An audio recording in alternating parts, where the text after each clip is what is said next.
Tenants and their advocates from everywhere across the city came in busloads and jam-packed the Charles A. Hayes Family Investment Center on June 2nd, 2011, to express how they felt about the Chicago Housing Authority's plan to take away their defense protection against an eviction for a crime committed by a family member or a guest that was unbeknown to them, as well as to comment about the Housing Authority's plan to annually drug test all public housing residents, including seniors and those with disabilities. Here's some of what went on in the standing room only public meeting. The language in the lease says that should a member of your household get arrested and we move to evict the household based on that one member's actions, that the resident can raise as a defense, I didn't know that he did that, she did that. I didn't know. Our proposal is that we remove that language. We remove that language from the lease. So, should a member of the household get arrested for criminal activity, the CHA will proceed with an eviction. Whether or not the head of household knew, the CHA will proceed with initiating an eviction.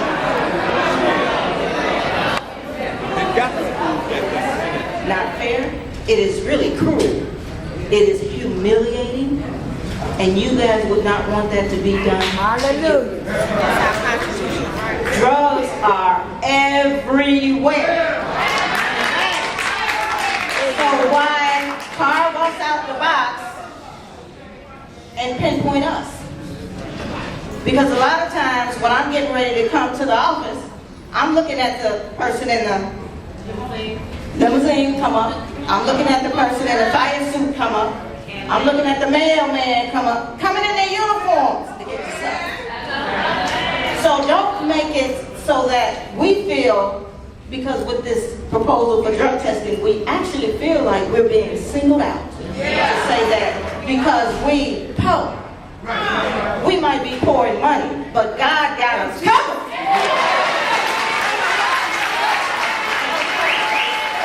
Another thing I want to talk about is the removal of the protection tenant right clause. Why are you even removing that? Why? What statistics say that needs to be removed? What is the purpose? What is the reason that that's even going to be taken out? Why? That has been in the ACOP ever since maybe 10 years ago. So we've been so mad that now, after the 10 years, we need to take that out because that's not really helping them. Is that why it's being taken out? I'd like to know why you're taking it out. We don't want that removed. And for the record, and when you get up here and speak, we need to speak for the record because they're recording everything that we say. Make sure you say your name. Make sure you say where you're from. And make sure you say you are against whatever you're against. Another thing I want to talk about, the work requirement. That should be relaxed. There are no jobs. Unemployment is high. The rate is high.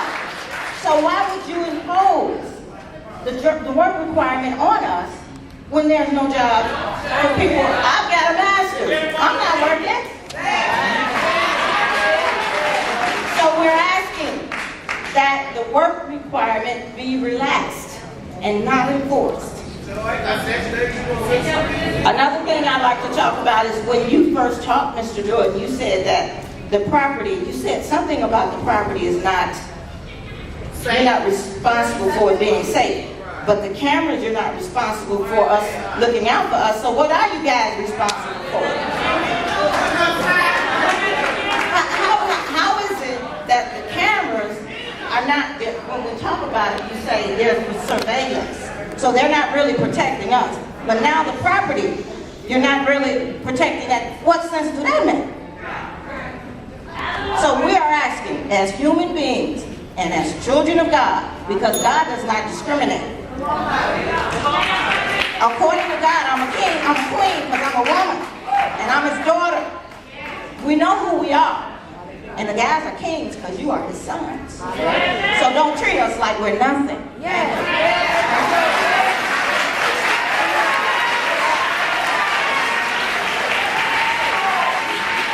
all gonna come back to us and try to put rules on us. The audit reports you all failed for the transformation plan, relocation, Section 3 resident-owned business, Mr. Jordan, and we still haven't heard anything about it. So if you all want us to follow rules, you all need to follow the rules. I had faith in you all at one time. Well, I don't believe a thing that you all say no more. We used to be at our meetings, and I used to try to sign and get the other people to agree with you all, Mr. Jordan. I don't believe anything anymore. You sit up here and say drugs affiliated of destroying the property. The properties, the developments were destroyed due to preventive maintenance. It wasn't destroyed, people. It was maintenance. If they had took care of the property like they were supposed to and spent the money where they're supposed to be, these buildings will still be standing up. They will be standing up, but we have the right to fight. We have a right to choose. I was going to criticize. But I'm going to let my feet do the criticizing because I'll be knocking on doors myself. Because what you are attempting to do is discriminating. This is not China. Mary gave me her 2 minutes, so don't ring that bell till the other 2 minutes is up.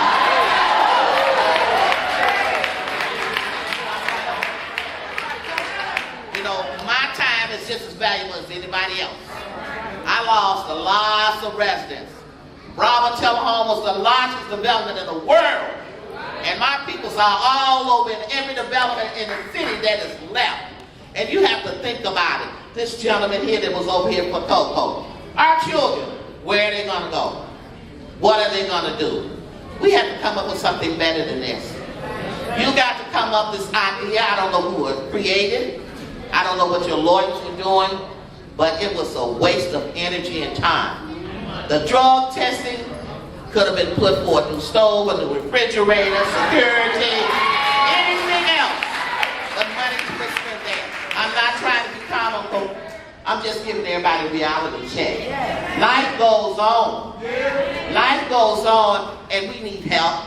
But what you got in that proposal, what you're attempting to do, is just, it's a waste of time. You should have came to the public. You should have came to the community leaders that's out there dealing with the families and find out how the residents feel about everything. See, you take your ideas and feel that we should trust them, but you need to listen to the people. We're the ones that's out here. And I want to thank you all. Over drugs today, but tomorrow they're going to be coming in because Junebug got arrested 10 years ago. You know what I mean? That's the problem for me, because my people is being affected. And if y'all don't think y'all going to get y'all answers from them, they like y'all being lied to. The answers is downtown. The answers is in Springfield. So we need to get together now.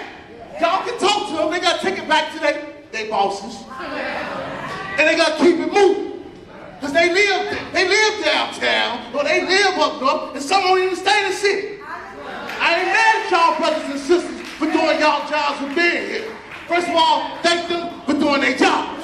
But our job as a community, we need to get out here and stand on these people because our families is being affected. Our kids is being affected. Our brothers is being affected. Our sisters is being affected. And until we step out here, we all gonna be getting kicked out. Remember our former mayor Daley was on a retreat and his son was at vacation home and they had all that chaos.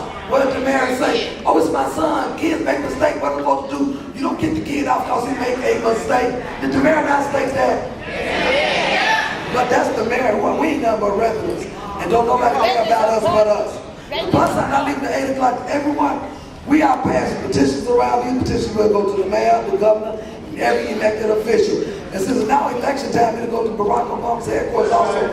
Remember, when CHA started out, we had 44,000 units, which housed 144,000 residents. So we are scattered to the wind, but most of them know our folks said, not to mention 144,000 residents, you got another 100,000 or 2 Section 8 that's also going to apply for Section 8 sooner or later. So maybe if we unite, we'll the majority, still the minority.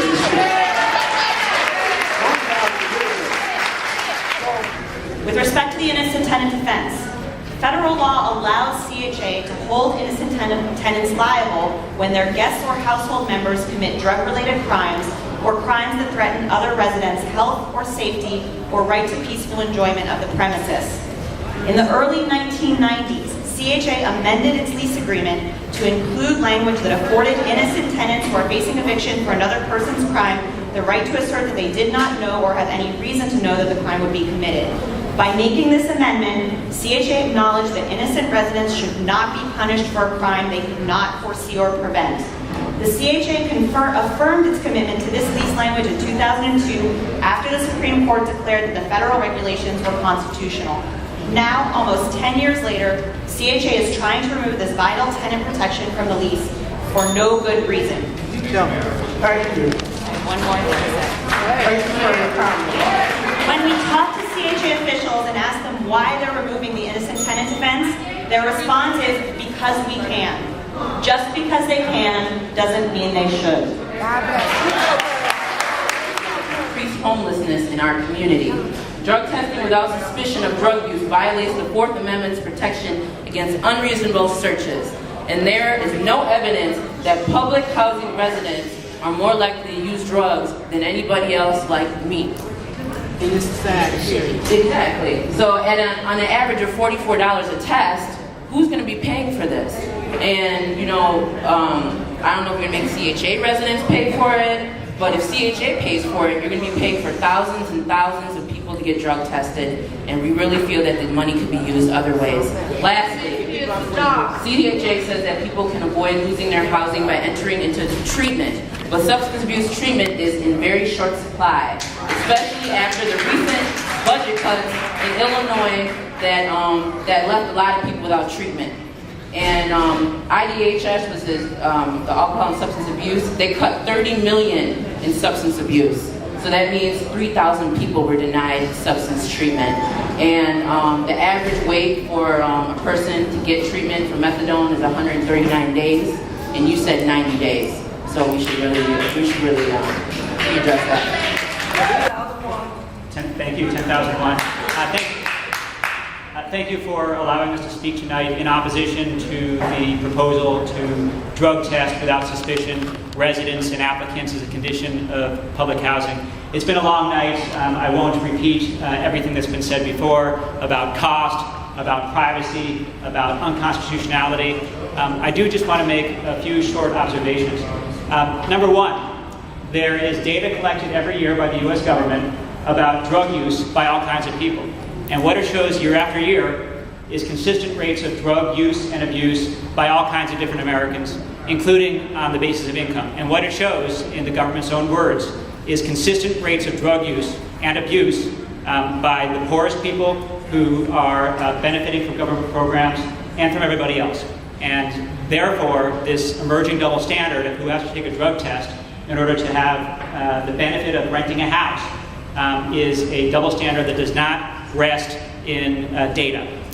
Number two, on the issue of constitutionality, you've heard others speak about the protections of the Fourth Amendment of the U.S. Constitution. The Illinois Constitution is even more protective of individual privacy, according to the Illinois Supreme Court. And so we think there is every reason to think that if push comes to shove, and this goes into effect and is challenged in court, that judges would rule that it violates our state and federal constitutions. So again, on behalf of our members at the ACLU, thank you for allowing us to speak, and please do not adopt this drug testing proposal. Thank you.